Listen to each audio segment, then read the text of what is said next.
வந்து தாவீதை கூட்டிட்டு போறாங்க.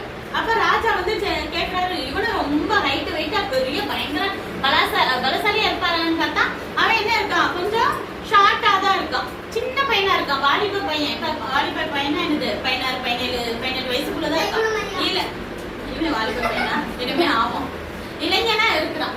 அப்ப வந்துட்டு நல்ல சிவப்பா இருக்கிறான், அவன் கண்ணெல்லாம் என்னது அழகா இருக்குமா, என்ன இவன் இவ்வளவு சின்ன பையனை போய் கூட்டிட்டு வந்திருக்கீங்க அப்படின்னு சொல்லும் போது அவன் வந்துட்டு அந்த கோலியாத் வந்து சின்ன வயசுல இருந்து யுத்தத்துக்குன்னே என்ன